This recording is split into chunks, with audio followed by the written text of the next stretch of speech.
I know that says 5:55, but my clock says 6 No, that's- o'clock. that's- Okay. It's okay. So I would like to call this meeting of the Lansing School District Board of Education to order. And I'm going to get out my agenda. Will everyone please join me for the Pledge of Allegiance?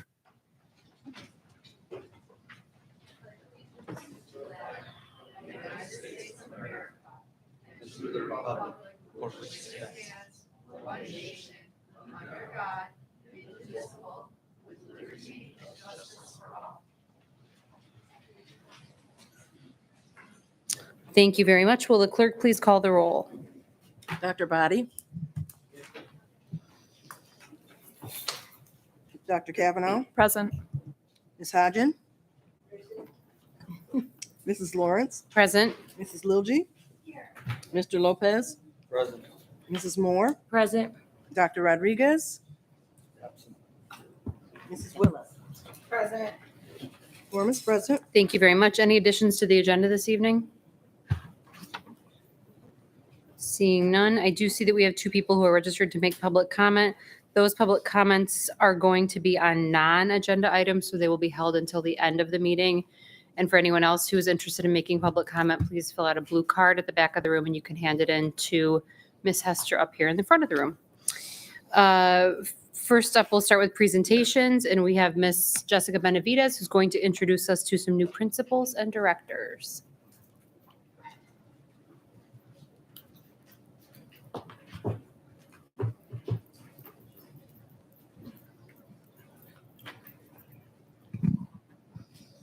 All right, good evening, everyone. It is my privilege tonight to introduce you to some new staff members to the Lansing School District. Some are new to us and some are new to us in different roles. So as I call your name tonight, if you'll please join me at the podium so everyone can see your face and match it with the name that I'm going to share. So without further ado, I'd like to start with Yvonne Thomas, our Director of Instruction. We're thrilled to sure. Heather Guerra, Assistant Director of Instruction.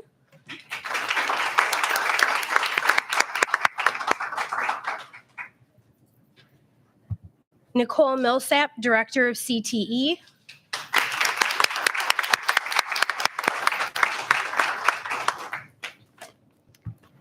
Nicole Namey, Director of Special Populations. She could not be with us tonight, but she's wonderful, just saying. Mark Manley, Director of Human Resources. Good evening. Jennifer Lyko, Special Education Supervisor.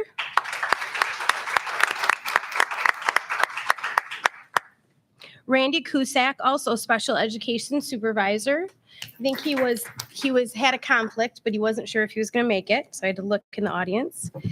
We have our principals coming up next. I have Danielle Bowden, who is going to be the principal of Mount Hope. She is also not here this evening and also terrific, so please a round of applause for her. Angie Morris, principal of Riddle.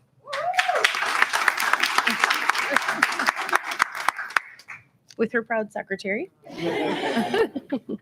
Also, who couldn't be here this evening because she's closing on a house, so way big congratulations to her, Julie Ferguson, who is the principal of Averill Elementary.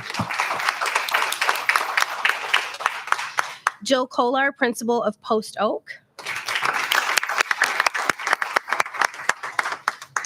And just hired today, who is not here because it was very last minute, which is Sharon Hampton Medune, who is the principal of Atwood.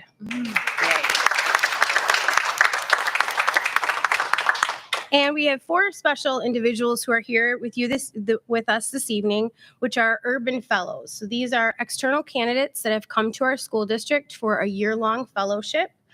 And we have these individuals in the audience who I'd like to bring up and introduce to you. We have Tony Greenberg.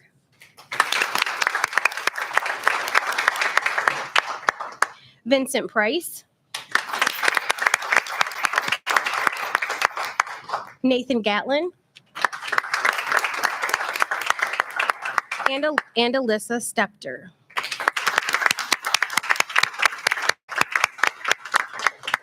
We're really happy to have all of these individuals, and we're really proud to present them to the board this evening. Thank you.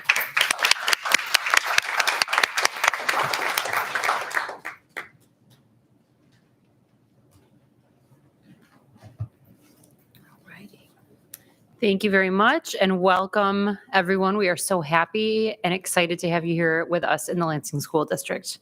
Thanks, Jess. Moving on to our next presentation for this evening is from Plant Moran Cressa. I learned recently that word. So let me give the board a little background as to what we're talking about tonight. As everyone on the board knows, we have had Barry Roney working with us as our owner's rep for bond projects since about 2017. With regard to the 2016 bond projects, Barry has been trying to retire for quite a while. So we are moving on from Barry and have selected to bring Plant Moran Cressa to the board this evening to introduce them and to talk about entering into a similar arrangement with them. Great. Thank you, President Lawrence, Superintendent, board members, and other administrators. It's great to be here. My name is Paul Wills. I'm a partner with Plant Moran Cressa, and with me this evening is Mark Alexa, our vice president of our group, who both specialize in K-12. And again, through the RP process, we're very happy and fortunate to be selected to carry on with the great work that Barry Rooney has done for the district going forward. So what we know, so again, the district passed a $129.7 million bond in May. Right now, the primary focus is in creating those new learning environments for the elementary schools, renovating Sexton High School, which Mark's going to talk a little bit about some of the opportunities and challenges of older aged facilities and our experience of helping districts do that across the state, as well as installing air conditioning at classrooms. There's others, technologies, furniture that are also part of the bond going forward.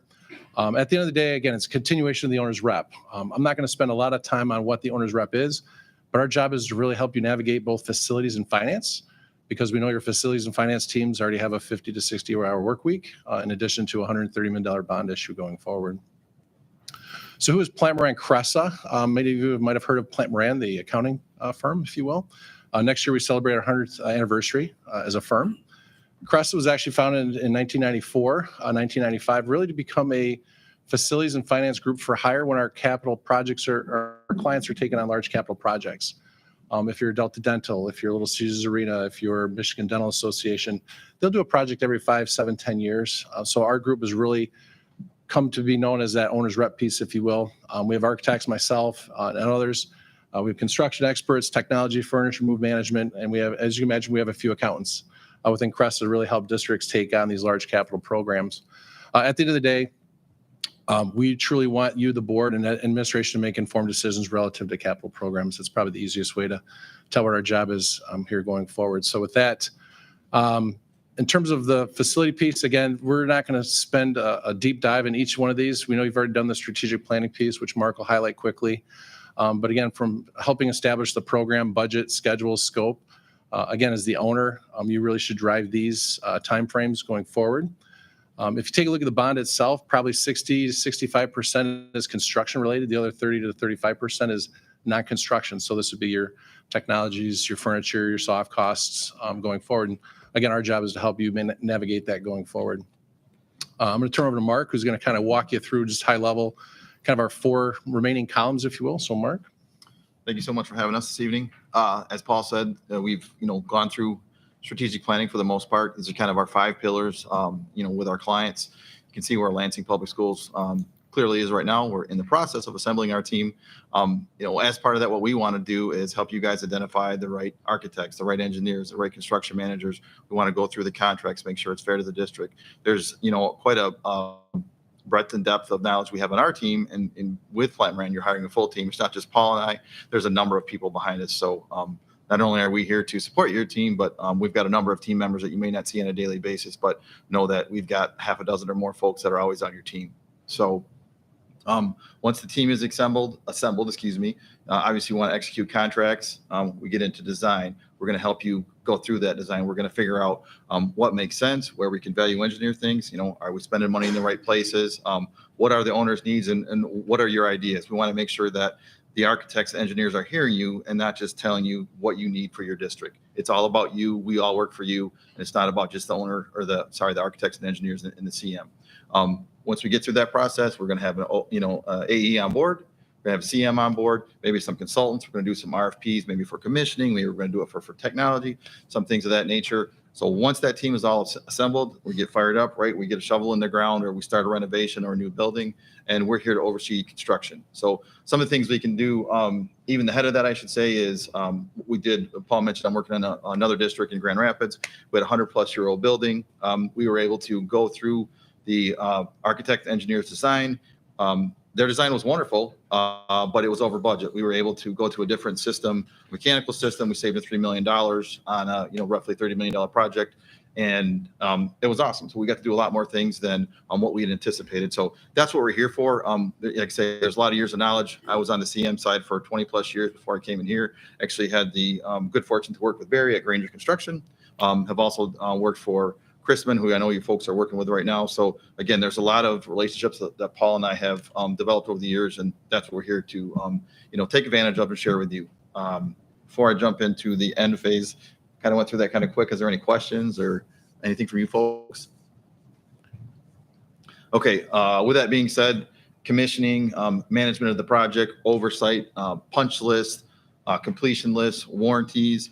What do you folks want as far as, is everything going to be digital? Do we want hard copies? One thing I neglected to say is that we want to make sure that we bring your facilities team into. That's critical, because there are little things like maybe you want to put an additional valve in one wing so that if you need to shut a bathroom down, you can do that. You don't have to shut the whole floor down or half the school down. Those are the kind of things that we want to make sure your team is involved with, so that we're taking advantage of those things that make your day-to-day life easier and make your people more effective. Again, then we get to the point of where we get substantial completion, doing punch lists. Maybe we're helping you guys with some furniture procurement or some move management. And then obviously want to get folks into those schools and, get parents in to see things, get kids fired up, teachers fired up to see their new space. And you guys are able to occupy that building. So One of the things you'll see across all those pillars is really the budgeting as well. So I know Barry is primarily focused on construction. The one thing that was included in our proposal, as well as requested the RFP, is financial support for John and his team. So you'll see at the assembly of the team, the design phases, construction, we are updating those budgets to actual costs. We do a monthly report to the administration team, a quarterly report up to the board if necessary, just so you and the public know where you're at with your overall spend kind of going forward. We do utilize a system called eBuilder, so I'll let Mark kind of talk just briefly about that, and there's some sample deliverables of dashboards. So the nice thing about eBuilder, it's kind of an all-in, project management software. But it also does not compete with maybe Procore or something that your construction managers, have online. So what this allows us to house, contracts, plans, all the documents, monthly pay apps, insurance forms, all those things that we need to make sure that we're doing things safely, effectively. And then also, like Shannon, who will be on our team, she's on the accounting side. She's going to go through, dot the I's, cross the T's before anything ever comes to me to look at monthly pay apps and things of that nature. We want to make sure, again, the right coverages are in there. We make sure that we're not overbilling. We're going to make sure that we're on top of the construction manager. So there's just a number of steps, and, hate to say the word change order, but I'm going to say it because that happens in this world. We'll keep those to a minimum, but you can't even write a change order in eBuilder without having that being funded and approved. So it's kind of, I don't want to say idiot proof, but it's a very safe system that allows us to watch your dollars effectively and, we're looking after your best interest. So it's a well-rounded program. And like Paul said, it's very user-friendly. We'll bring your accounting and finance teams on board so that, and we can basically customize reports that makes your life easier. We'll do, like Paul said, quarterly dashboards and whatnot to share with your team. And we would go through that as, do you need more photos? Do you need more information? Do you need more month to month? What happened last month, this coming month? So it's just a great program. And like I say, it's handled by a number of people. And again, it's just way more than me and Paul. It's a whole team approach. And again, we'd love to work with you guys. The other thing that eBuilder does help is also split. So you have a 2-series bond. So looking at your fiscal year ends, what's overlapping between Series 1, Series 2, preparing for audits on a yearly basis. So again, just taking some of that burden off of the financial teams to really go forward. So one of the things that was requested in the RFP is what other work have you done that's similar to this? So here's a list of the top 50 districts. The ones that are in blue are current clients. I'd say the ones that are probably most similar to Lansing schools right now is Portage Schools, who's in the process of their $175 million bonds replacing the elementary schools. Grand Rapids is looking at some of those options as well, as you can imagine, Detroit schools going forward. Again, some just local clients between Northview, DeWitt. We've done some work with St. John's. We've done obviously a lot of work with similar peer districts. We're also familiarized with the Lansing area. So as we mentioned, we work with Delta Dental. We worked with Michigan Dental Association, as well as Greenstone Financials. And again, Mark's been in the business for 30 years. I've been in it for 25. And again, our eyes and ears are for you. Again, so even though we have relationships, they're professional, but we still do that challenging piece going forward. Again, not just Mark, myself, Chris Bankowski, but at the end of the day, we know this is what it takes to get a $129.7 million bond done successfully. And at the end of the day, just really appreciate the consideration for this evening, and we'll open up to any questions the board or administration team may have. Mrs. Willis. Thank you. I actually don't have any questions for you guys. Presentation's great. Got it. I understand what's happening with the owner's rep. Appreciate the expertise you guys are bringing to the table. Wasn't aware of this armor plant ran. That's wonderful. Question for administration, two of them. One is, how much is this going to cost us? Is it more than what we were spending for our previous owner rep? Because we're getting a lot covered here, which is wonderful. Second thing, did we bid this out? Thank you. Thank you so much for those questions. I'll certainly defer to our CFO, but the answer is yes, it is more expensive than Barry. I think the exact numbers is a little bit malleable because of how they would come on early without full staff, but I think it's also, it might be in the packet as well. Basically it'll be about 2x what Barry was doing. But we feel certainly very confident in terms of what they can do. The other thing is that it was bid. There were, I think, 5 bids. There were 2 individuals and 3 companies, and it was done through a bidding process as well as the facilities committee, et cetera. So, I mean, John, I don't know if you want to add to it, but it was a really good process where we talked to a lot of people. Thanks. I have the memo about the process in my packet that I'm going to review before we vote on this. Thank you. I also want the board members to know that there was a committee of district personnel who really took a deep dive into all respondents to this RFP. And that committee included Christina Tokar, John Lane, Katie White, Todd Coe, and Barry Roney. Did it include? I mean, in it. And kind of Ben. And there were 5 respondents. There were 2 individuals, 3 companies. The facilities committee had a presentation about this on Monday. I also want to point out that if you've been involved with facilities, Barry has been in the district full-time since 2017. Mark will be fulfilling that role as well.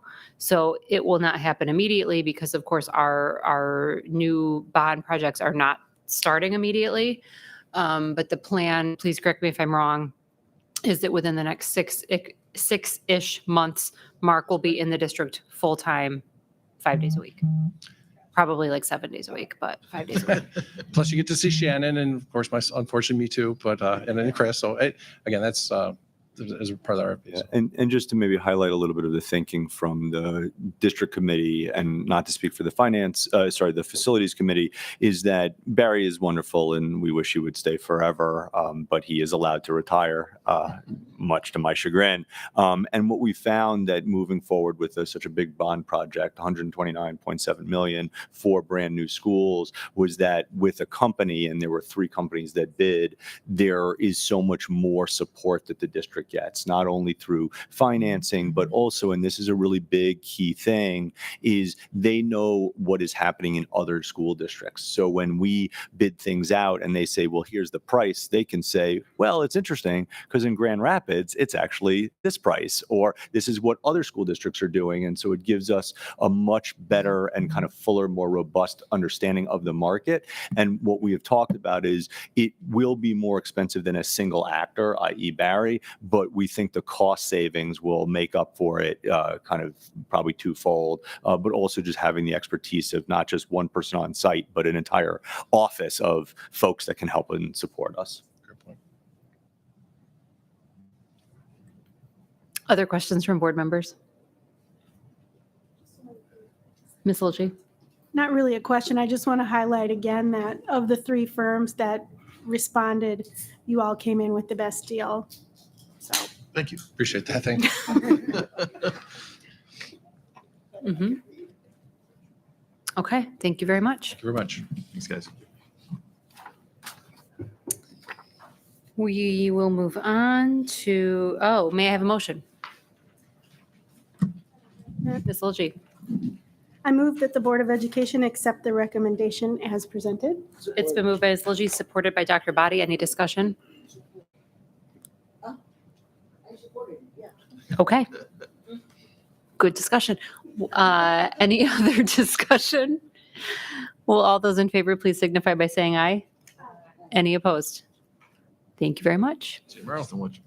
Did you say see you tomorrow? No, you won't. Not me. Moving on to report from Superintendent. Ben. Thank you so much. Good evening, everyone. I will have some comments later, but one of the important things of my report is we have tried really since the beginning of the COVID epidemic to update not just the board, but the community writ large on how we are dealing with COVID. We have been incredibly lucky to have Dr. Nurse Sue Wheeler be part of this conversation. We thought it was really important for us to give one more update before the beginning of school. This is the last board meeting before school starts on the Monday, August 29th.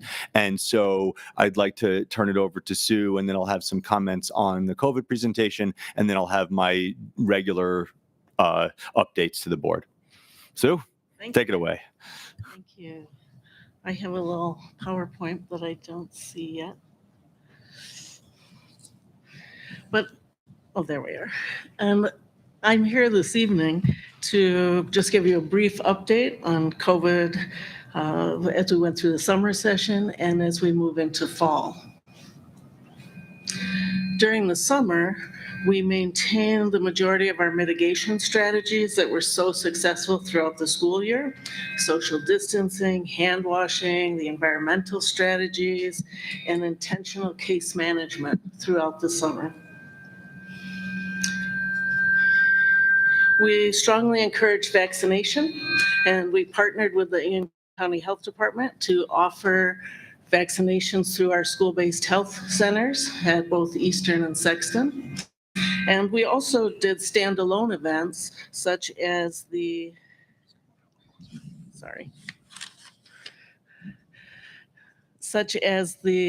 Sports Physical and Health Resource Fair that we held at Sexton on August 2nd. We partnered with the Becoming Visible group of nursing students from Michigan State, and then drew in community partners from MSU Human Medicine, Osteopathic Medicine, the College of Nursing, LCC, Sodexo, CATA joined in, provided free transportation, and we ended up with sports physicals for more than 90 of our students, and a great distribution of health resource and vaccinations that evening as well. Our biggest change in the summer was the shift to making masks optional for students and staff in the summer.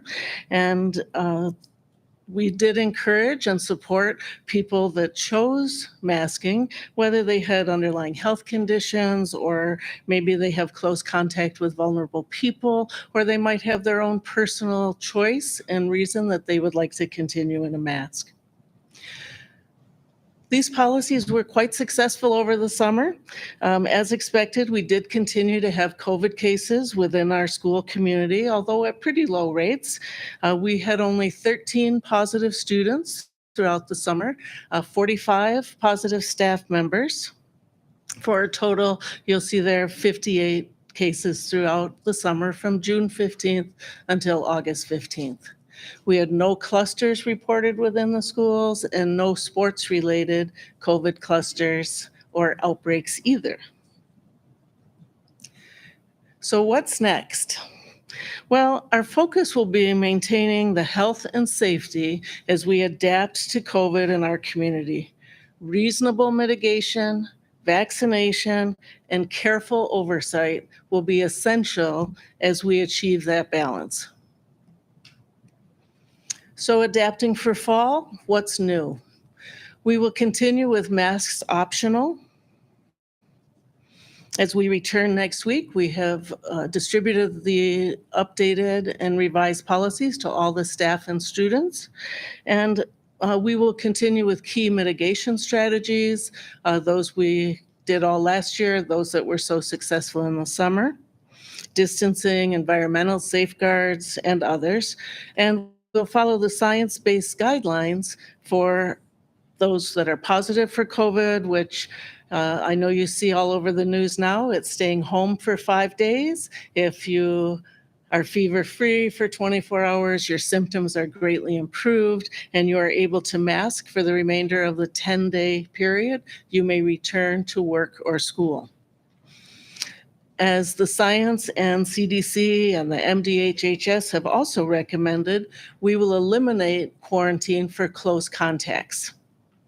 We will continue to provide on-site testing for people who have been close contacts as an extra layer of safety.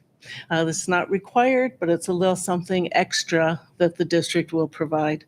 This will significantly reduce lost instruction days for both students and staff. We can keep them safely in school. Also important is the COVID team will continue to have the dedicated COVID oversight.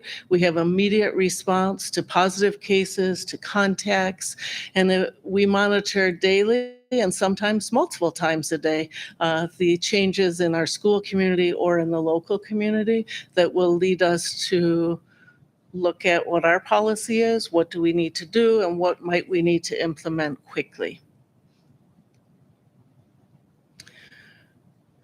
This is the updated exposure protocol. This will be in the coming days available easily on the district website and will also be distributed in this form to students, staff, everyone throughout the district.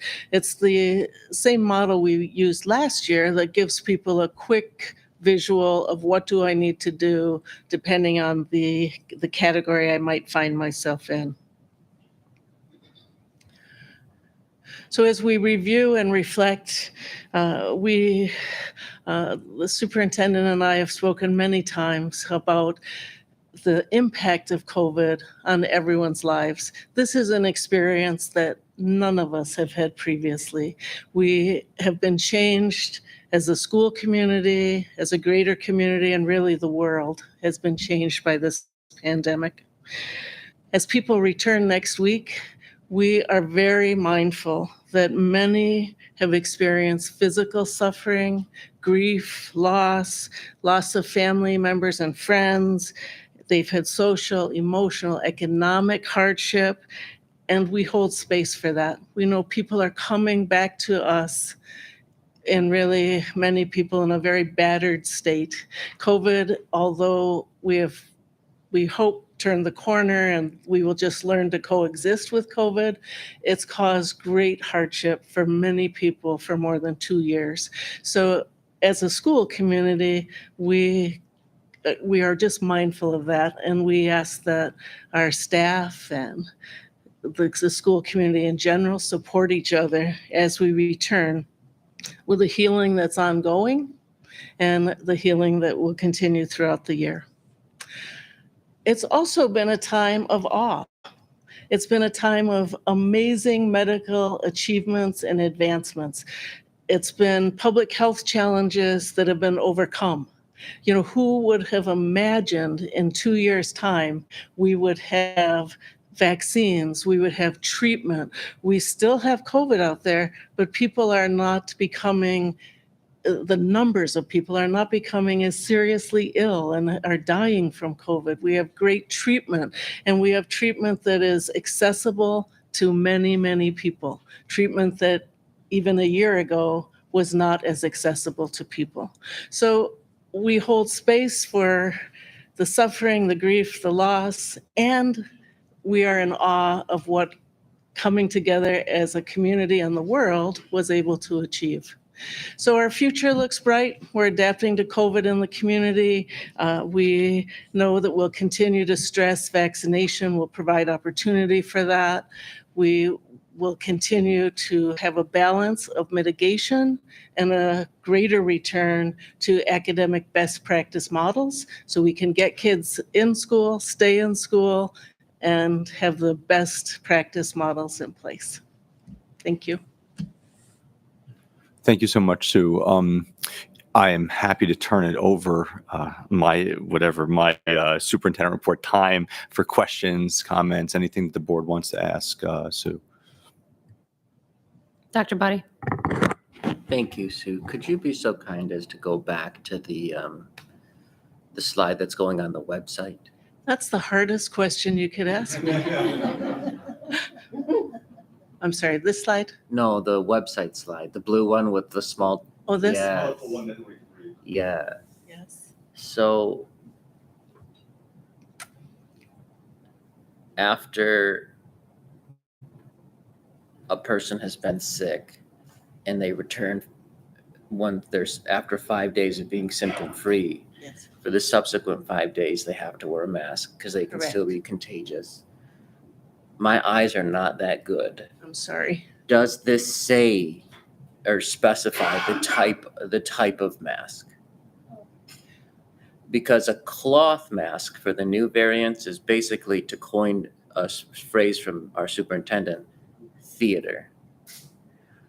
So I think we should specify that it has to be like a surgical mask or a KN95, and it has to be tight fitting. Because if people just want to wear like their favorite Spartan mask, you might as well not wear anything. Yes. The only disclaimer we added was well-fitting. And I would be all for add medical grade or surgical grade, or yes, I'll be happy to amend that. Thank you. Can I just ask a follow-up to Dr. Body? I love that idea, and I certainly agree. You and I have, of course, talked about this quite a lot. You would be okay with saying surgical, even though we know. Okay, thank you. Yeah, so that's the ones that we have thousands of, so we can amend that today. So that's terrific. Thank you, Dr. Body. Questions from board members? Mrs. Willis? I have a question not about COVID. I really appreciate all the updates and the protocol. I'm curious if we're starting to see any guidance recommendations about monkeypox. I know that we're starting to get recommendations about how to treat it in congregate care settings. I'm not going to just start speculating. But it's weird because do you guys remember right before COVID started and we had a meeting and we're like, when should we start to worry about COVID? And Dr. Body was like, not right now. And then the next week we needed to worry about COVID. So not to do that about monkeypox, but I'm just curious if we have. I mean, I can answer from a kind of educational standpoint of what's going on kind of in the schools across the country. Right now, no. The way that the disease state hasn't been necessarily school-based, but I will defer to a medical doctor to speak on anything that you would know. But all the guidance across the country so far has been be aware, be thoughtful, but nothing right now. Yeah. Sue, could either of the doctors tell us what monkeypox is? No, I always defer to Dr. Body first. So unlike COVID, which is spread through respiratory droplets, somebody who's infected coughs, sneezes, breathes, and then the people in their air orbit breathe it in. Monkeypox, like other kinds of pox viruses, is spread through direct bodily contact. Mm. So you can't get it from breathing somebody's air. And so like every school district already has policies in place for what to do if a child shows up with active lesions of any kind, whether it's chickenpox or shingles or things of that nature. I imagine that the same mitigation strategies would be used to limit the spread of monkeypox. That would be my best answer. A vaccine for monkeypox currently exists, correct? Yes, but it's not widely distributed yet. So, Okay. Great. Yeah. Mr. Lopez? Thank you. As we're talking about things that are impacting communities, what about polio? Do we have any idea of where we're at with that?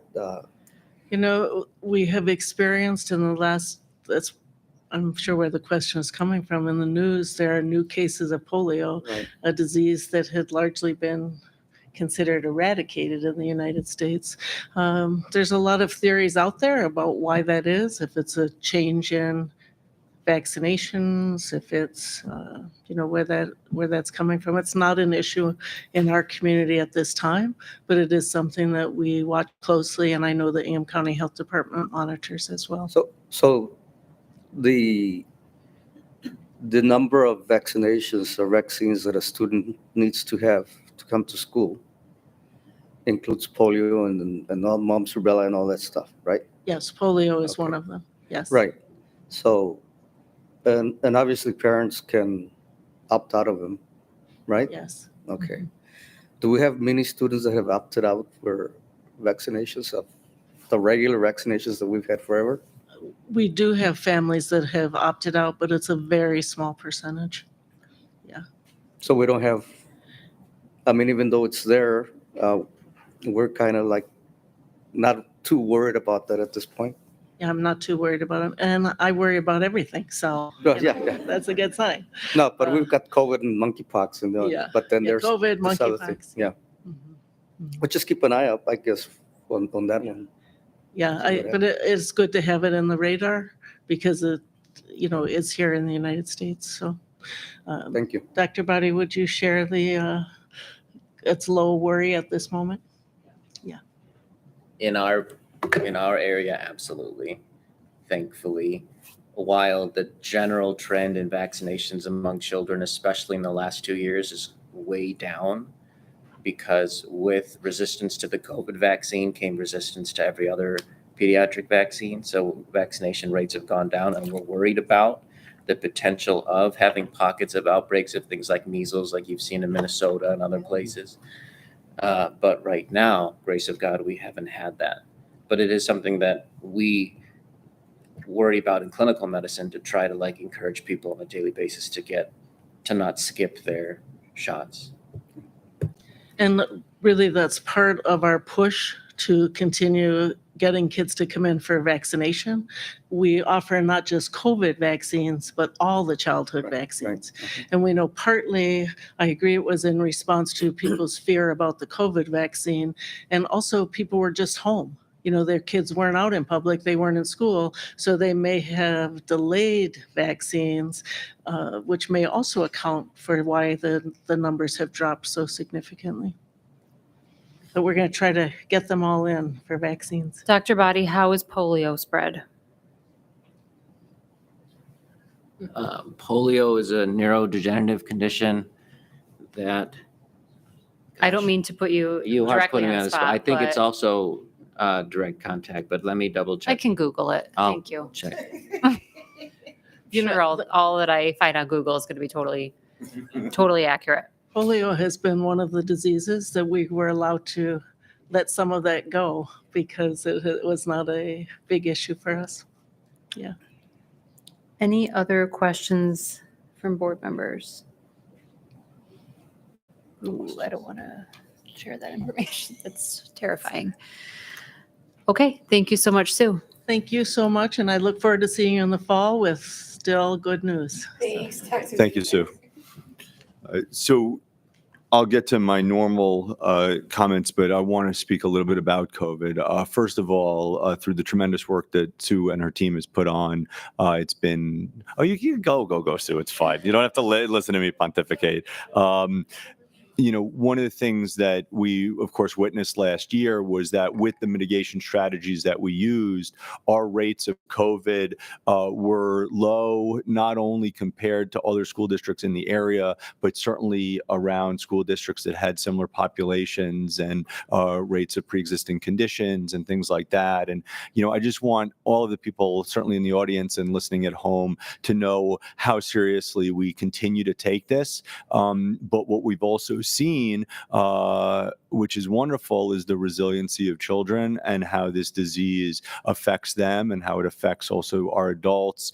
And that by allowing for masks to come off on a voluntarily basis, we can start to get back to some of that normalcy that I think we all want to see. As an educator, we always knew that covering of the mouth and the face was problematic because of how young children pick up cues, how they read lips, even if they're not needing to, how they look at facial expressions. There's so many things that are lost when we do that.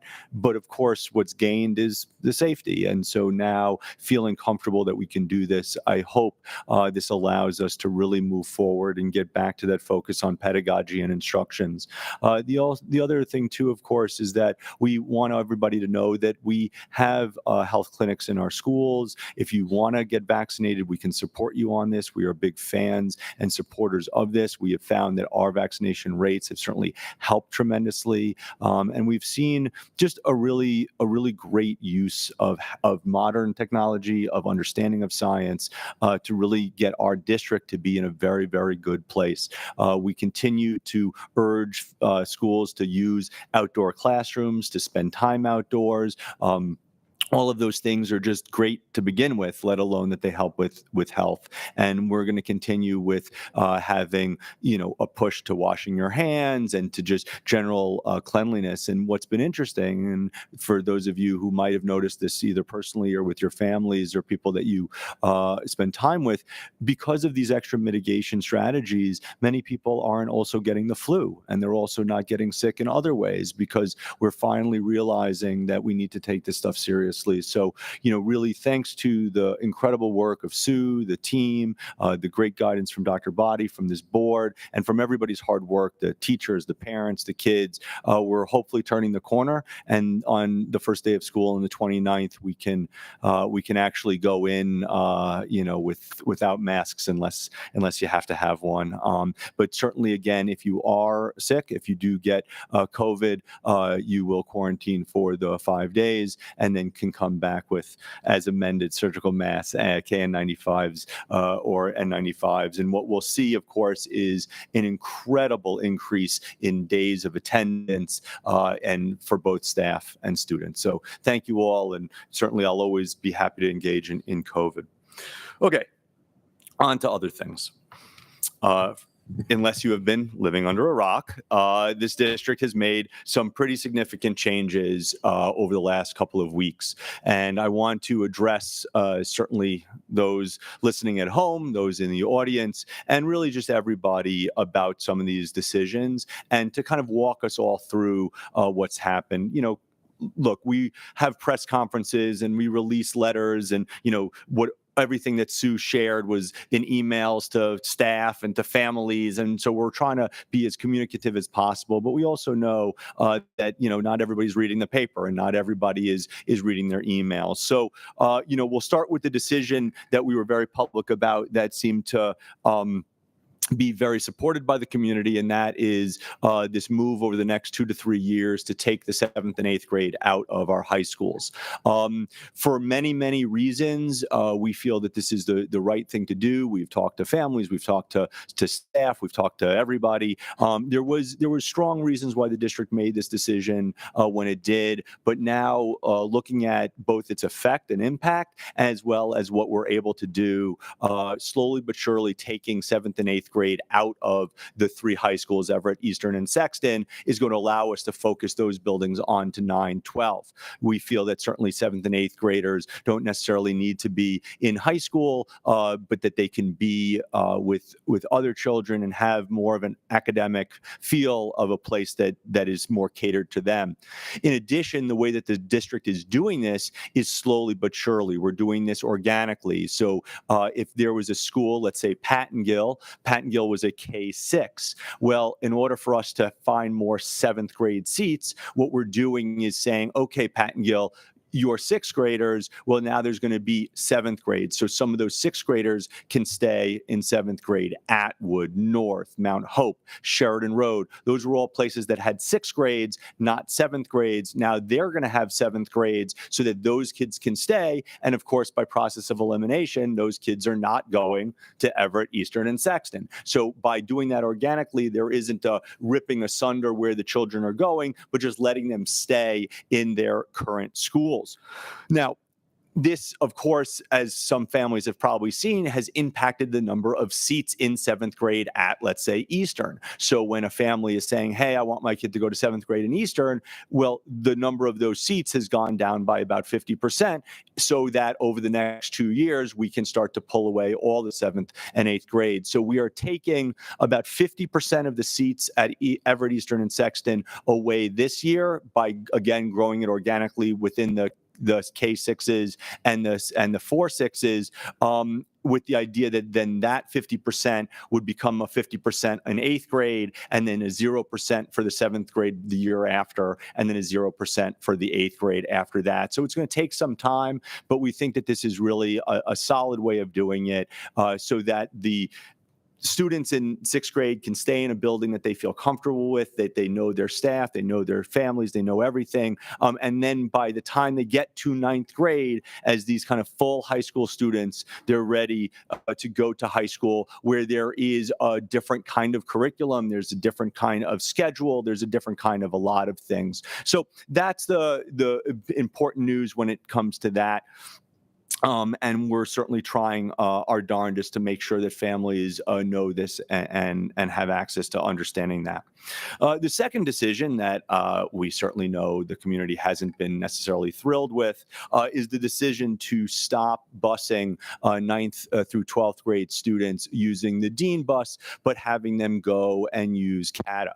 So we certainly understand that this is a big change. We understand that this is scary to a lot of people. But I really want to assure the community that this was not done lightly. This was a conversation, multiple conversations over the course of months and weeks, and a lot of decisions with talking to families, talking to teachers, talking to kids, talking to a lot of folks with this decision. But I appreciate that there are still many people that might question this decision and might want to have a better understanding as to why we did this. So I want to take, if it's okay, a little bit of time to go over that, because again, not everybody's going to watch the news, nor do you need to, or necessarily read the emails that were sent. So a couple of things. One, the way that our busing system has been working is we have something called a triple tier system, which means that we bus the high schools in the first tier in the early morning, then the kind of middle schools, and then the elementary schools. Because we have a district of choice where kids can travel really throughout this district, we have over 8,000 of our 10,000 students that are eligible for transportation and use it and want it. That gets to about 72 bus routes that are triple tiered. Now, in order to do that tiering, the high schools, though high school started at 7:25, the buses actually drop those students off at 7 o'clock or even before 7 o'clock. By going to CATA, we are now able to move that start time all the way up to 8 o'clock. All of the research shows very deeply that a later start time for high school is much better for kids, or better for high school kids. So this ability to now start high school 8 o'clock is really a powerful tool that we will hopefully use. A second piece that not everybody thinks about, but those of you who experience it really do understand this, is that many of our students live in multiple homes. Maybe they live with mom one day and dad another and grandma the third. When you have a school bus, you get basically one stop. And so what we saw was that a lot of students that were spending one day with one family, one day with another, were really having hard times with transportation because they would have to go from one house to another to get to the bus stop that was assigned to them. With CATA, with a public bus system, that of course ceases to be an issue. You now have this ability and capacity to get to school no matter where you are spending the night. Now, hopefully you are spending the night in a good and safe and warm environment, but the idea, of course, is that by going through a public bus system, you'll be able to do that. A third thing, and this is something that has really struck me since I got here, is the kind of paucity of number of students that spend time after school in our buildings. Not a lot of our kids play sports. Not a lot of our kids do after school programming. Now, I appreciate that a lot of that had to do with COVID, but a lot of that was because of a lack of transportation home after practice, lack of transportation home after drama or band or what have you. And we don't want our after school programs to only be limited to students that have their own car or have other ways of transportation. The idea that now you can just take the bus home at 4 o'clock, 5 o'clock, 6 o'clock after football practice or after drama is a really powerful reason why this is also going to be very, very good for students.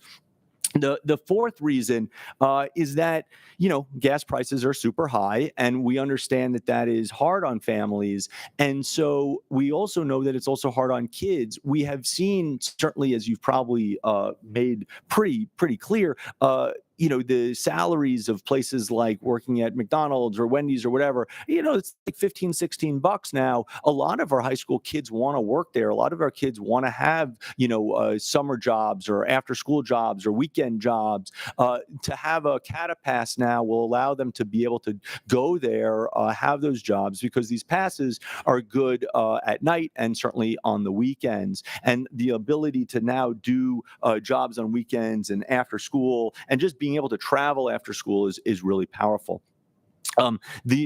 Another reason that we feel really comfortable about this and why we think this is really good is we're also, and this is something that we felt really strongly about doing, is offering each family a pass as well. We know, again, gas prices are expensive, but we also know that you might want to really experience the bus yourself. You might want to be able to go to the Meridian Mall or MSU or things like that. We know that there's a lot of families out there that are struggling, and we want to support them with this extra way of getting to and from work, being with their families. Certainly if you want to take your high school kid to a grocery store and make that child carry your groceries, you can go with them. That would be really, there's a lot of reasons why having families get this pass is important. And then the last one, and this is something that really, really drives this home, is that when you miss the school bus, that's it. You miss the school bus. That means you're not coming to school, or somebody's got to drive you, or something's going to have to happen. And we have looked at our attendance rates dramatically this year, that there was a real sense of, well, if I'm not getting up at 6 a.m. to get on the Dean bus to get me to high school at 7, to get to high school at 7:25, that child really wasn't coming to school. And so what we of course know with public transportation in general is if you miss that bus, well, there's another one coming. And that's really important, because if our children don't get to school, if they are not in class, that is a real problem. Study after study shows that even 5 days of absences, and certainly 10 and 15 and 20, can dramatically impact the way that they learn. So those are some of the major reasons. Another thing that I'd like to point out, of course, is please don't anybody think that this is some sort of like Lansing specific thing. In fact, in some respects, Lansing is very late to this conversation. Grand Rapids has been doing this for more than 2 decades. And what's interesting to note is they've been doing it exactly like this with Dean, where Dean provides the K-8 busing, and then the 9/12 is through Grand Rapids. But it's not just a Michigan-based thing. Wichita, Toledo, and certainly, and I'll speak from experience, growing up in New York City in the 80s, which I will tell you wasn't necessarily the safest thing in the universe. Even that, I was taking the public bus, the M19, across town, across the 96th Street. I was taking the bus by 8, 9, 10 years old. And I appreciate that New York is different than Lansing, but I also know actually that Lansing is a smaller community and we know more folks and we actually can really keep a handle on this. And again, this is something that many, and I would say a super majority of cities that have public bus systems do this. You've got Boston, Chicago, but like, again, other cities that are more like us, Grand Rapids, the size of it, Wichita, Toledo, this is something that is really common. And in fact, I was somewhat surprised when I got here that this wasn't something that we were doing. Now, I also understand that there is a sense of, but what about safety? What about security? I hear that. And, I will tell you personally, and certainly my staff who's gone with me a couple of times to do this, and I've gone a lot more, I've spent a lot of time at the CATA Hub. I go there probably every other day now just to kind of check it out, walk it, talk to people. I appreciate that the community might think that place might not be, the safest place in the universe. But I will tell you that it is a place that I feel comfortable in. It is super open in terms of glass, in terms of access. But more importantly, we as a school district are going to have people there. Not only are we going to have our own officers there, but we're going to have an office there that CATA is giving us. We're going to have people there all of the time during that morning rush as well as the afternoon rush. We're going to have people, we're going to have volunteers. CATA is going to have volunteers and what they're calling ambassadors, which I think is very cute. So ambassadors that are going to be riding the bus with folks.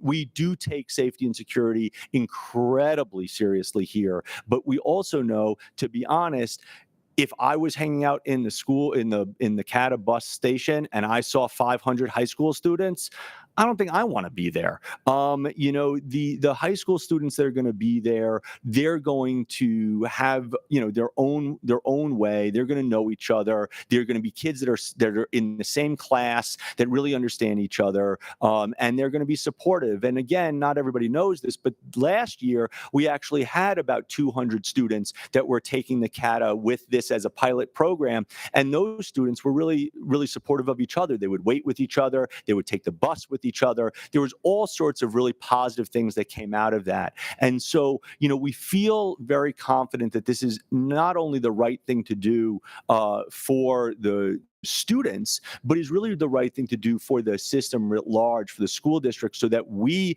can now have kids stay after school, be part of sports, do all these things, start later, have their families involved, being able to have extra transportation options. There's really a lot of incredibly positive things that are come out of this. Now, I will say that some people have said, oh, you're only doing this to save money.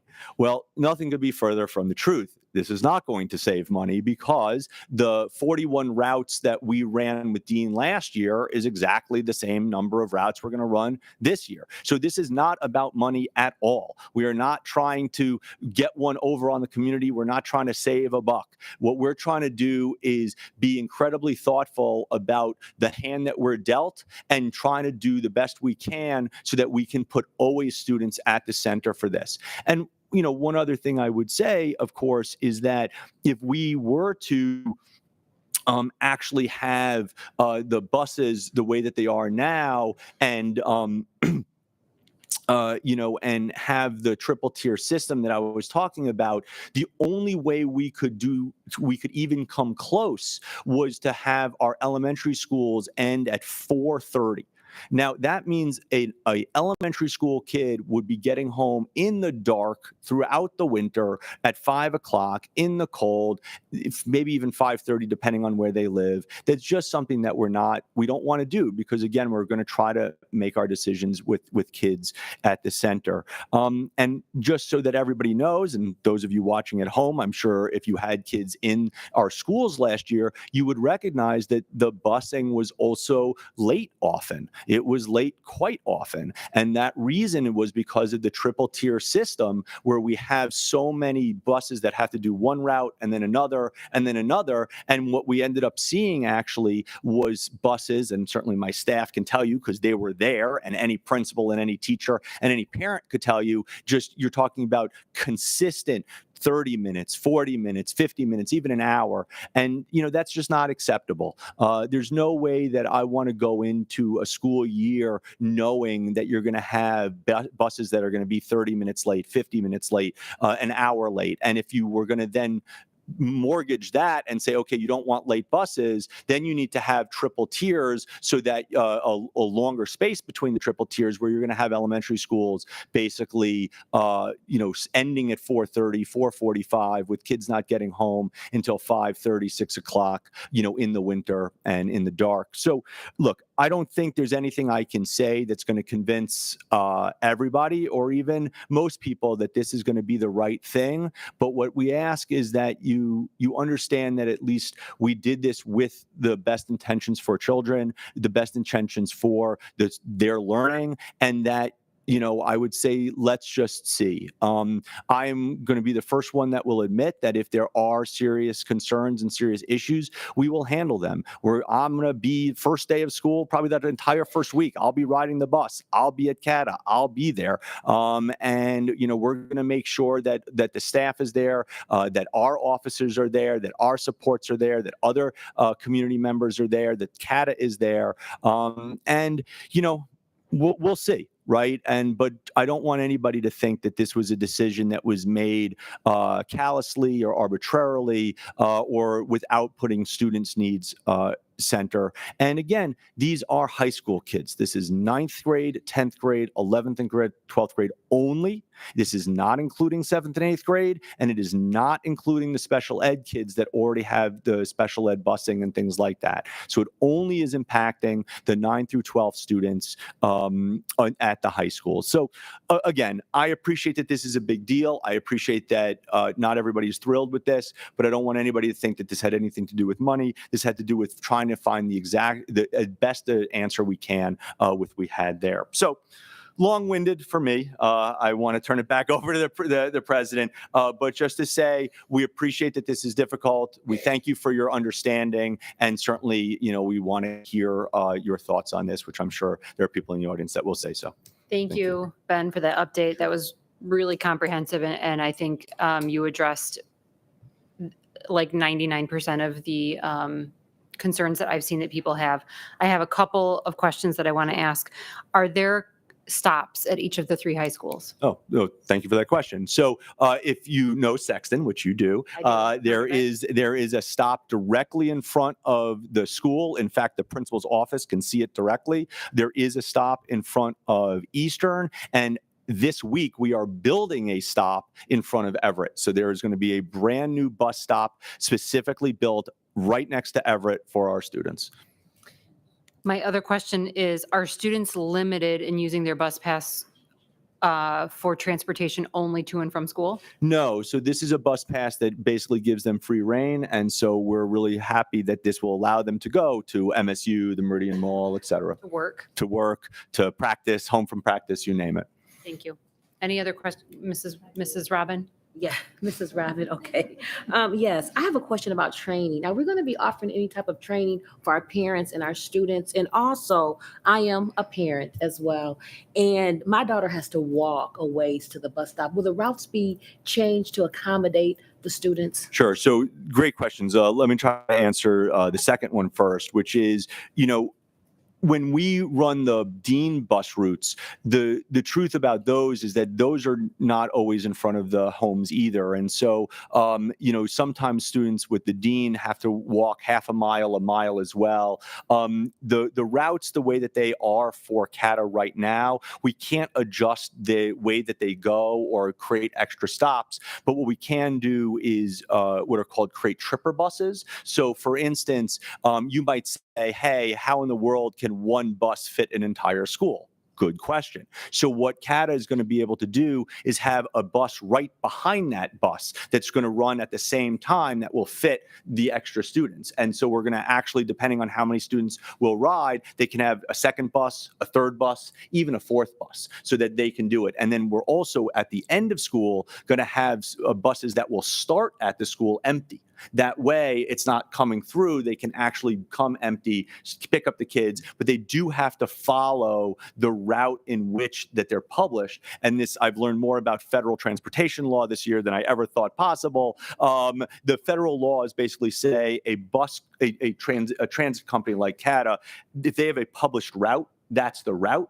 But we do know that there are some communities that might not necessarily be on the route. And we're actually working with CATA to create relationships with other transportation organizations in the area so that we can get there. But if there's a bus stop that is far for your family, I do apologize. I don't think that we'll be able to change a route there, but we do know at least that the bus stop at the school will be on the property.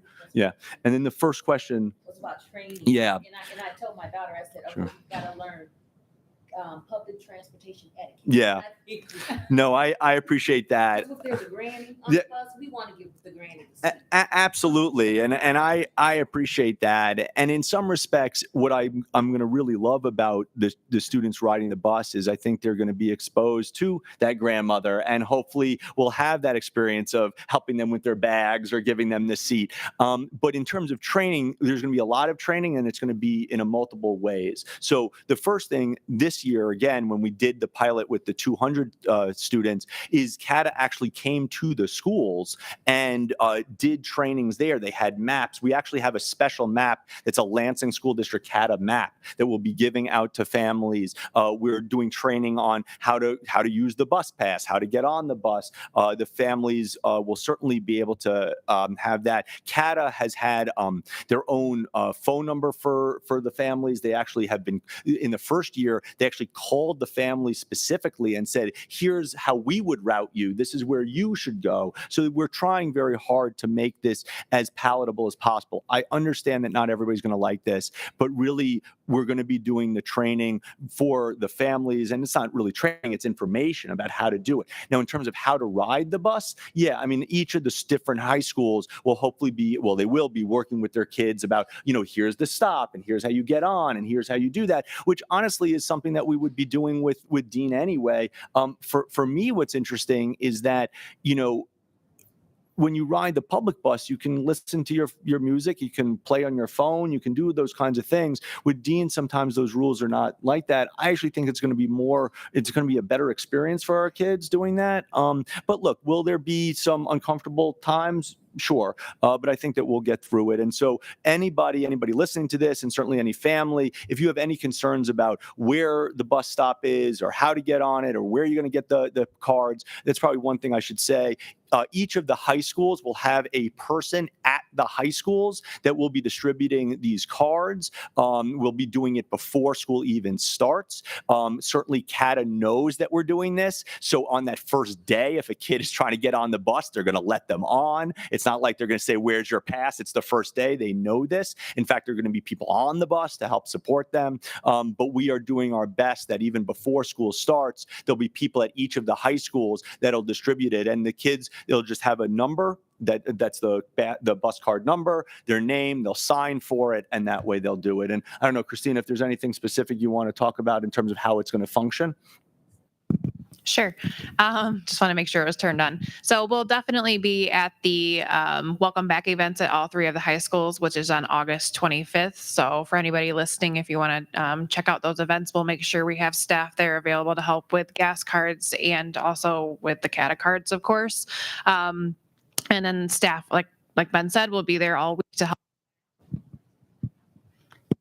sign out the cards, sorry, to everybody. I would just say that we'll have lots of staff there from CATA, from the district, to help support students in every way possible, to help them on, route them.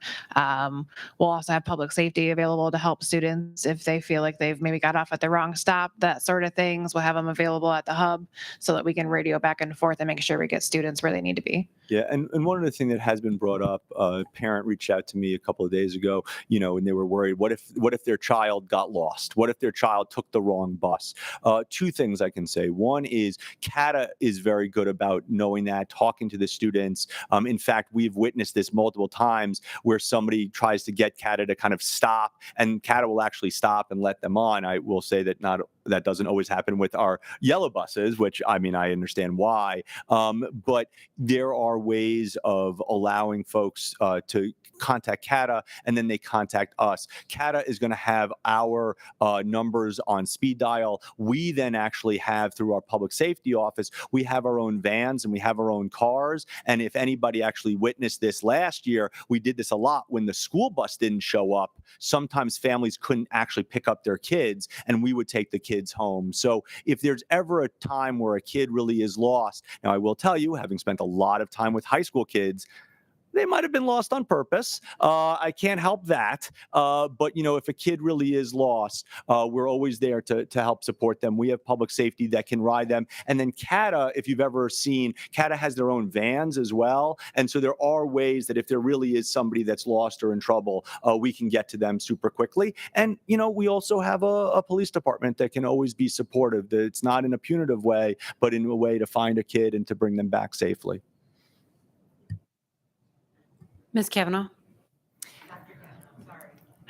Ben, in terms of any parent-facing resources, so you're talking about hotlines and informational sessions, will those be translated into multiple languages? Yeah, no, thank you for that. I'll certainly always turn over to Sergio. We're working with CATA to translate them. We have about 7 to 8 of our major languages. We also have a company that does on-the-fly translations as well, and so that's always going to be available. But I don't know, Sergio, if there's anything you want to say. You've been working with CATA, and actually we had a really wonderful at the end of last year. We worked with a lot of the Afghani refugee families and actually had translators for them and with them on the bus. So absolutely, for this to work, we want everybody to feel comfortable, even if English is your 8th language.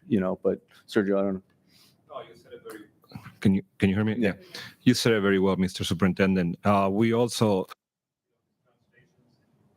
to all the community partners in the area to make sure that everybody knows. So every first responder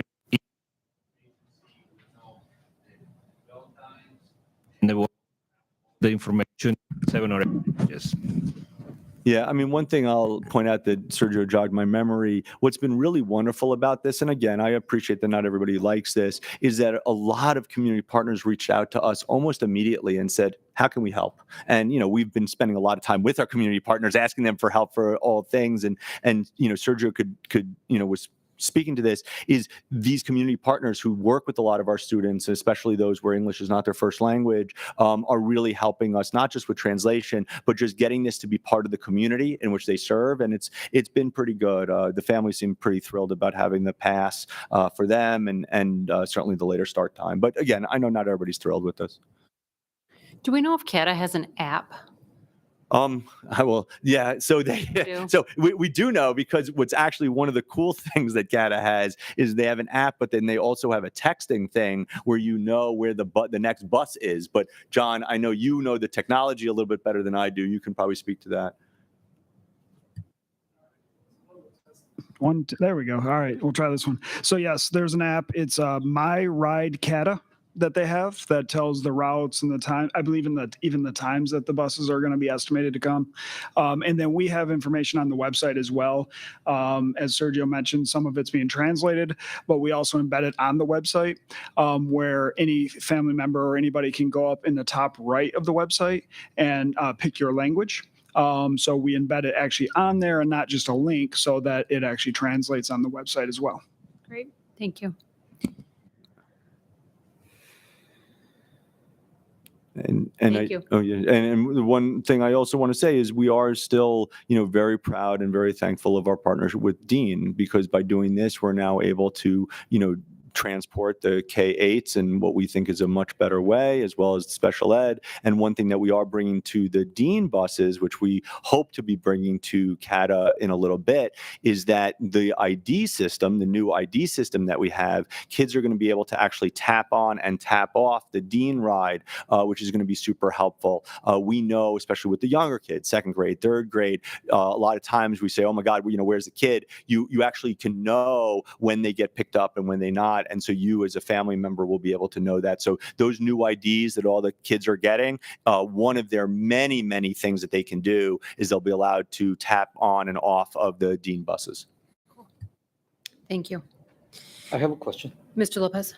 Yes. And I guess just for the information public, they know that Dean and CATA are still hiring bus drivers. So that's the other issue that's happening with transportation systems. They're constantly looking for staff, for drivers. So there's an opportunity for those who might be able to get their what is it? The license. That wasn't a question. Okay. All right. We're going to move on to routine matters and old business. On our committee reports, the board members will notice that this section looks a little bit different. The board officers decided to make a change, and if your committee has met, you will have a report. If your committee has not met, you will not appear on the agenda, just for the sake of streamlining things a little bit. So Facilities Committee, Mr. Lopez. Thank you, Madam President. At the meeting of August 15th, last Monday, we met and we discussed the two items that are in the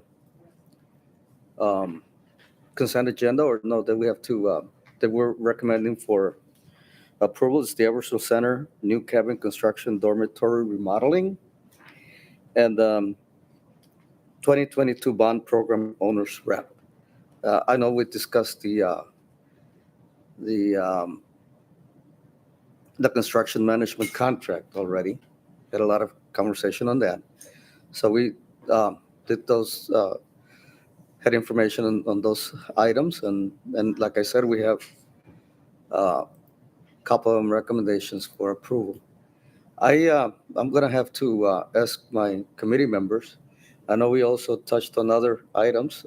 If you feel that you want to bring them up, go ahead, please. Okay. All right.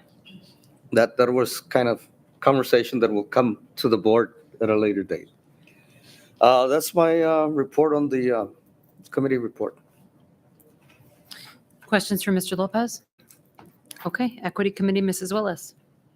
Thank you. In your packets this evening, you will find the recommended language for the District Equity Advisory Committee that I'm hoping that the board will adopt today. I do have one small change in the first paragraph. The second sentence reads, the resolution was passed following Ingham County Board of Commissioners declaring racism a public health emergency.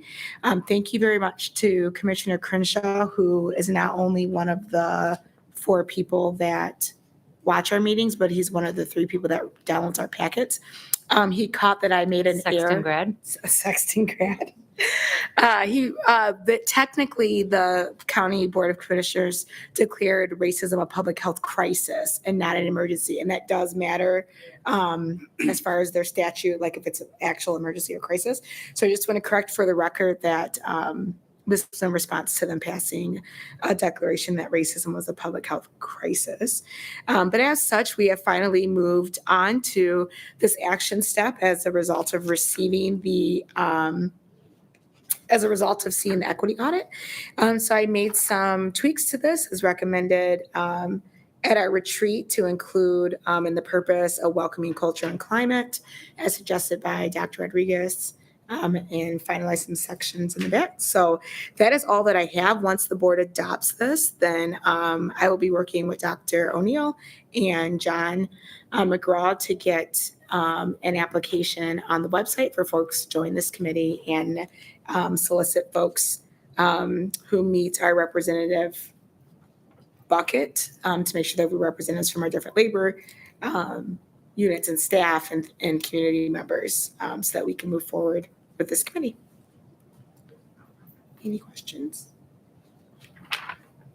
All right, seeing none, I'll have us added as an action item. If it's okay, Madam President. Absolutely. Thank you.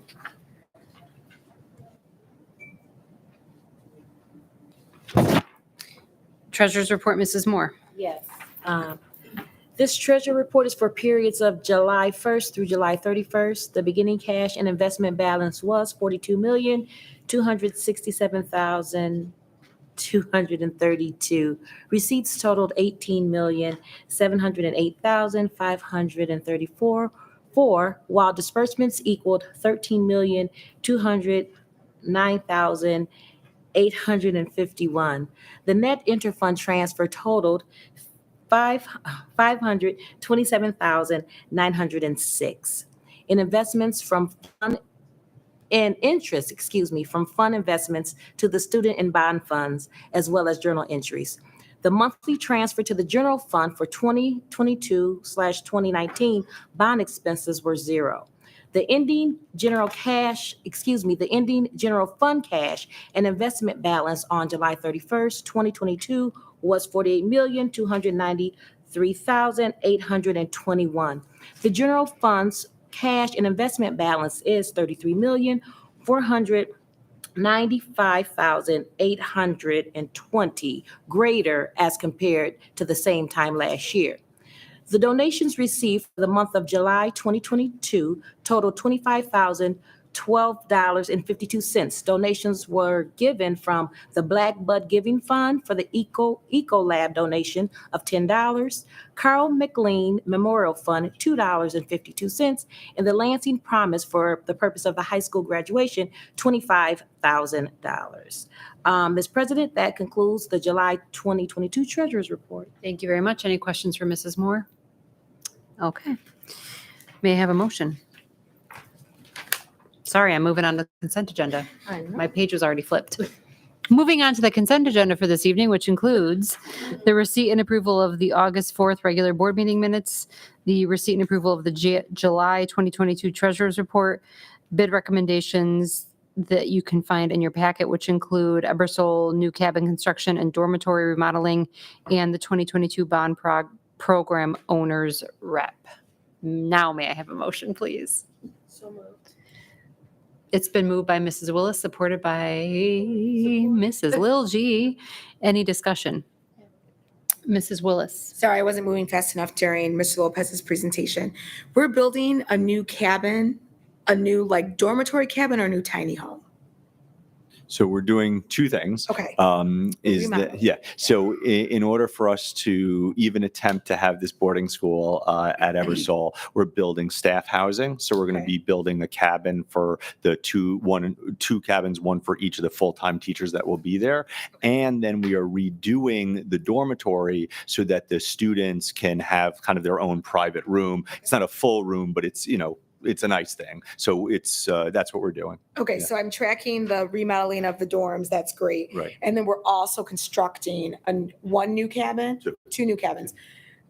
Where are we putting them? Are they like the tiny homes that are on the front of the property? In fact, what's nice is when they built that first tiny home, they did the plumbing and the electrical that will have space for two others, and that's where they're going. The only extra thing we had to do was create some more fire suppression. So we have to build basically a water tank that we're doing as well. Other questions on the consent agenda or discussion? Will all those in favor please signify by saying aye? Aye. Any opposed? Consent agenda is adopted. Moving on to action items, we have an addition of the Equity Committee. Madam President, Mrs. Willis. I move that the Board of Education establish a Board Equity Advisory Committee as presented. A second. It's been moved by Mrs. Willis, supported by Mrs. Moore. Any discussion? We're very excited. Woohoo. Well, Mr. Lopez. Yes.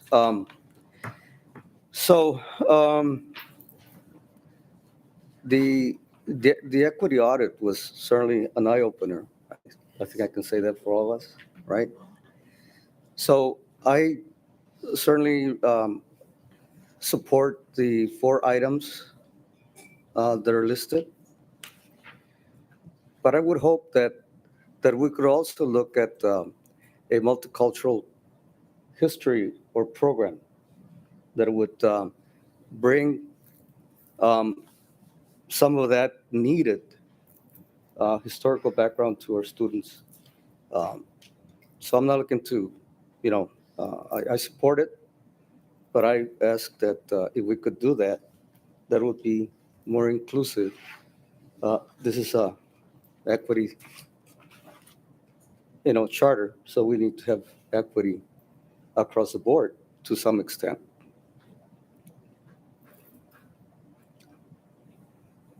Any other discussion? Anything? No? Well, I mean, No, I mean, what I was going to say is that I totally agree. However, because the resolution was passed by the Ingham County Board of Commissioners declaring racism a public health crisis, and our equity audit data showed that our students, our Black students, are impacted. I think this says a lot. I think that we as a district, I think we are mindful and we are intentional to be very inclusive. But I think that this issue has to be addressed. However, we should continue to make sure that we are, and we will continue to make sure that we're inclusive with all of our students and our staff and everybody, right, that serves the LSD community. right, I understand that. All that I'm bringing forth is the fact that equity audit certainly surfaced things that affect. This is a racism issue, and it impacts not only Black students, obviously, community, but also the Latino community and other minorities that do make up our student population. And I just wanted to be, with all that we have here, that's great. I have no problem with it. But I think that when a student reads this, who happens not to be Black student, African American student, they will say, well, who are we? And that's my point.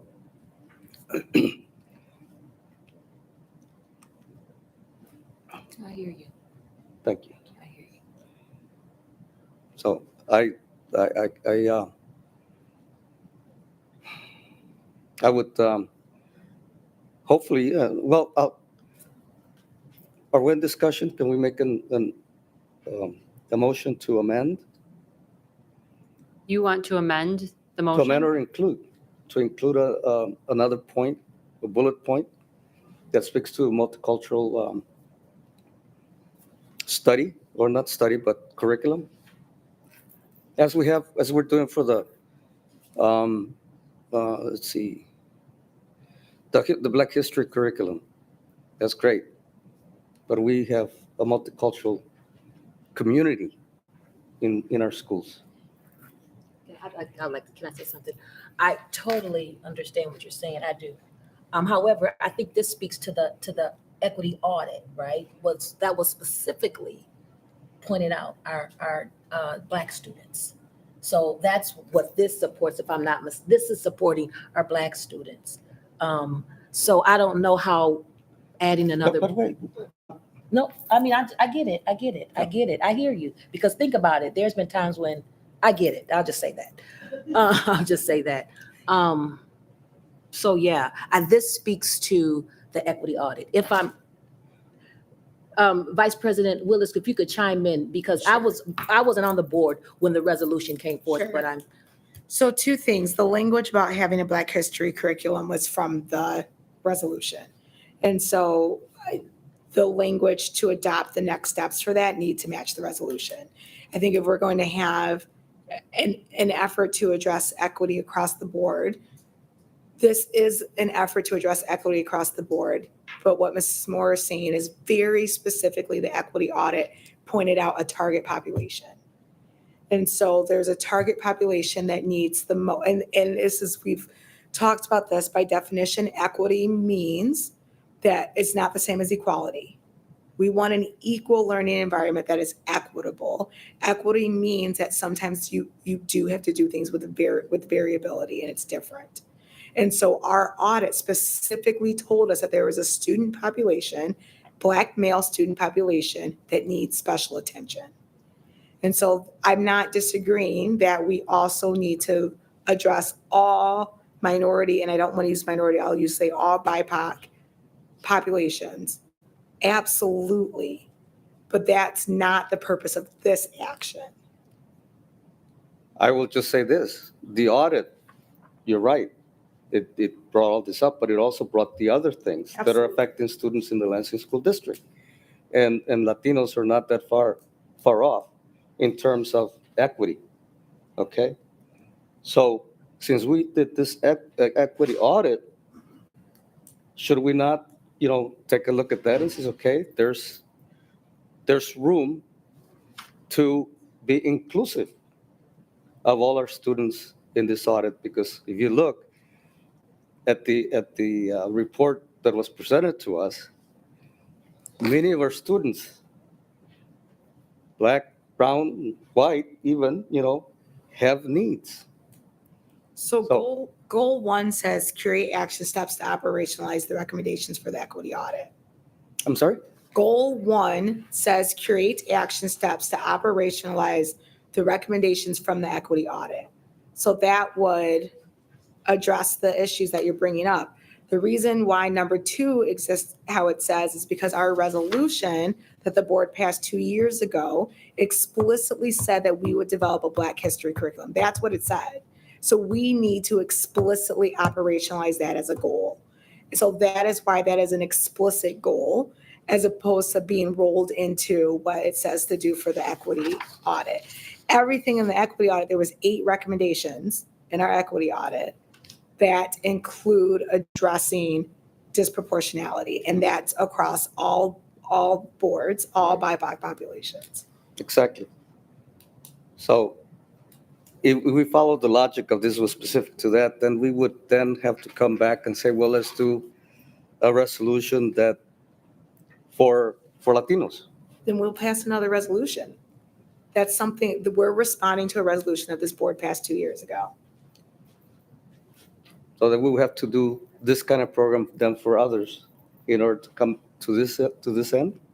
If that's what the board wants to do, is establish another committee. And all that I'm suggesting is that this was a really good audit. It brought, obviously, we knew this was going to happen. Right. Because we knew that our African-American students, unfortunately, this is happening. But it also brought many more issues with other students. That's what I'm saying.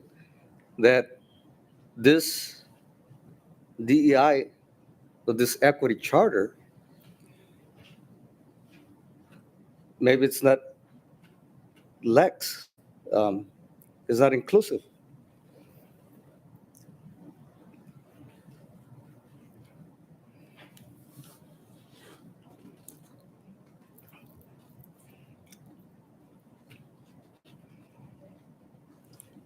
I will call the question, which means we're voting.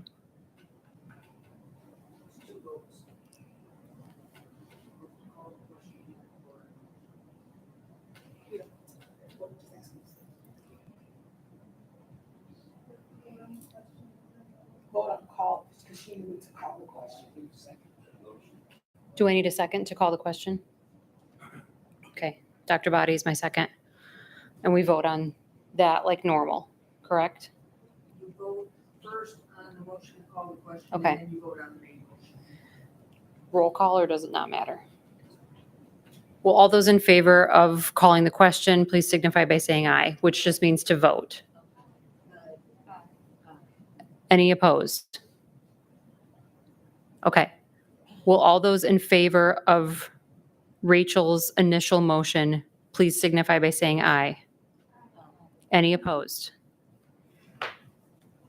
As I said, I do not oppose it, but I'm hoping that this board, This is not the time for well, comments. This is the time to vote yes or no.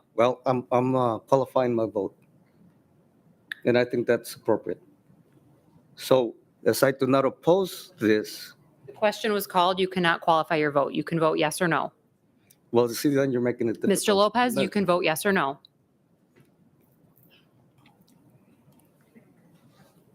Abstain. Okay. Then the motion passes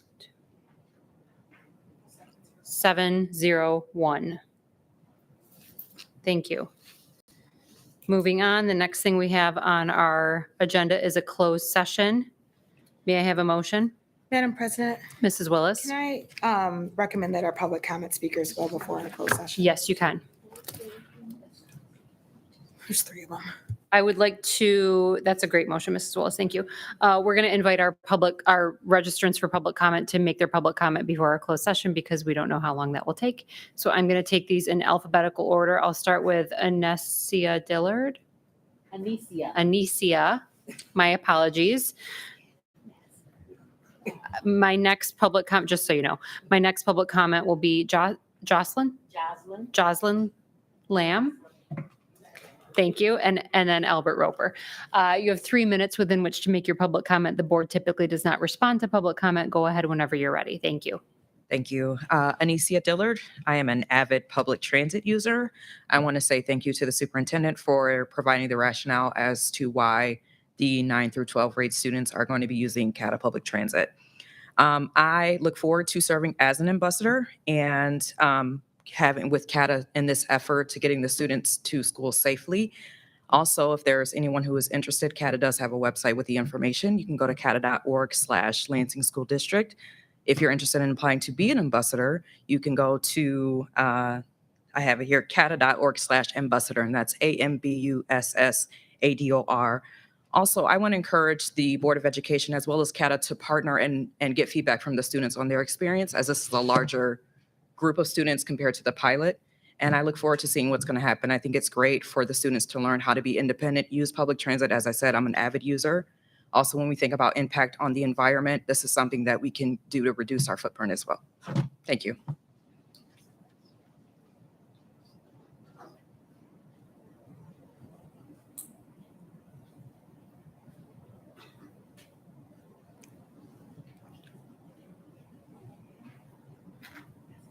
Good evening.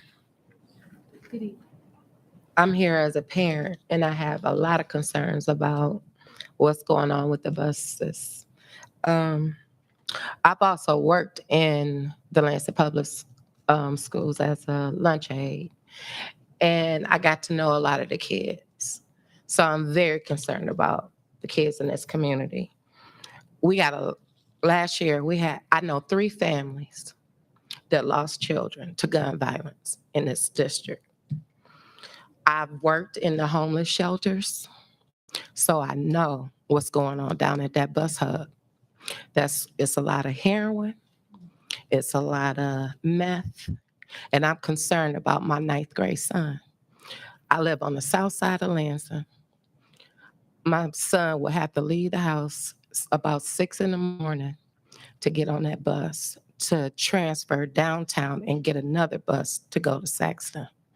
Last year, I woke up Friday morning. My son told me he was so happy about starting high school.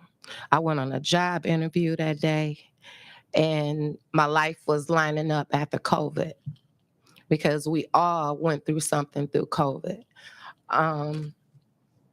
So I'm getting my life back in order. So I took a job that I could work around my son's school schedule so I can be more involved in what's going on in his life in school, where I can attend some board meetings, because last year when I worked at the shelter, I couldn't attend board meetings. So this year it was like, okay, well, I can do this now. I can get more involved and be in places that I need to be to help out my community. I've used my voice to not necessarily address, but tell people that look like me, we need to get some bonds passed. And I'm sitting here and I'm listening to all these great things that we're doing for Lansing Public Schools. But then when it comes to my household, it's not going to be that easy. So working within the district, I got to see students, and I got to also see how stretched parents are to just even continue to be a part of this district. If I wanted those issues that New York has, Detroit has, I would live in those communities. But I live in small town Lansing, and now we got big city problems in small town Lansing, and I just really don't understand. I'm not a fan of school of choice. I've seen what school of choice has done to our community. And I'm so disappointed in what's going on here right in small town Lansing. Other districts don't have that problem. Dean, we were one of the first customers of Dean. I've been in business for 25 years. And when you don't do your customers like that, and I feel like as a customer, I've been forced to accept something that I didn't buy. Thank you.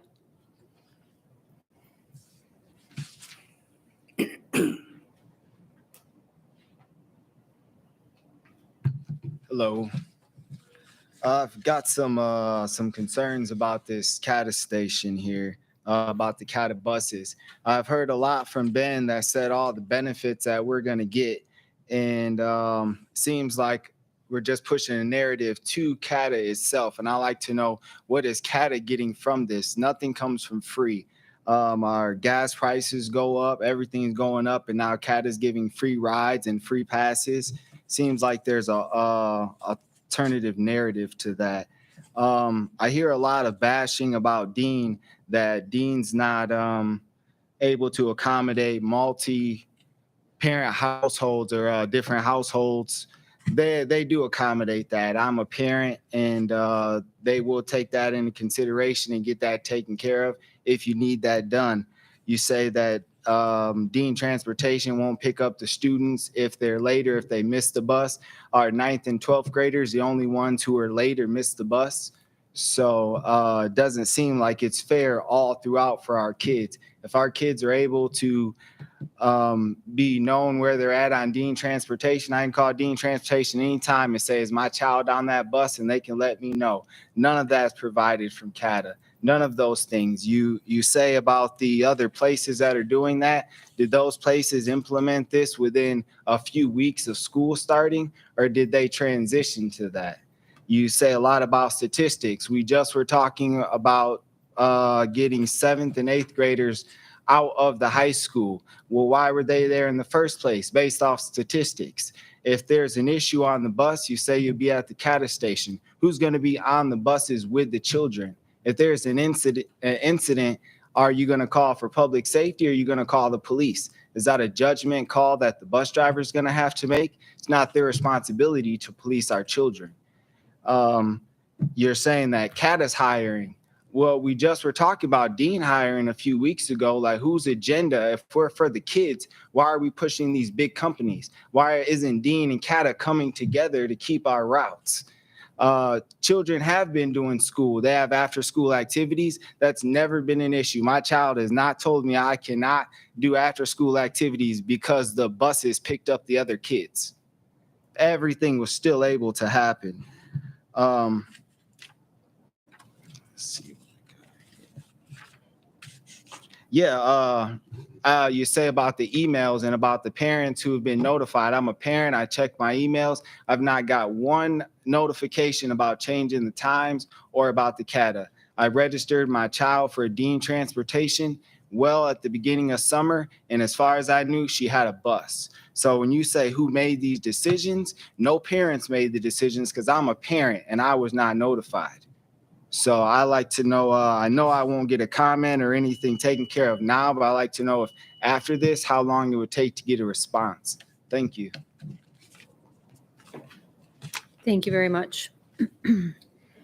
Madam President, Mrs. Willis. I move that the Board of Education recess into closed session pursuant to open section 8D of the Open Meetings Act to consider purchase or lease of property. It's been moved by Mrs. Willis, supported by Dr. Boddy. Will all those in favor please signify by saying aye? Any opposed? We're in closed session. Thank you.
just started. All right.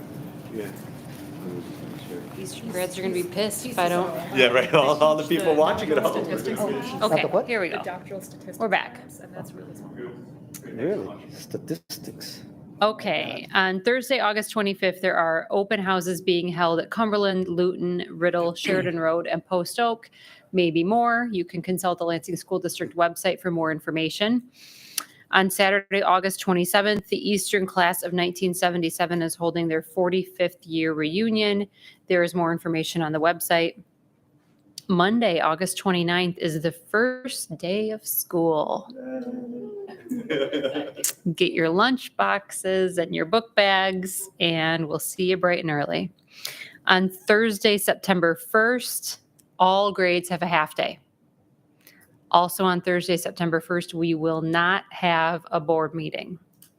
Our next board meeting will be September 8th.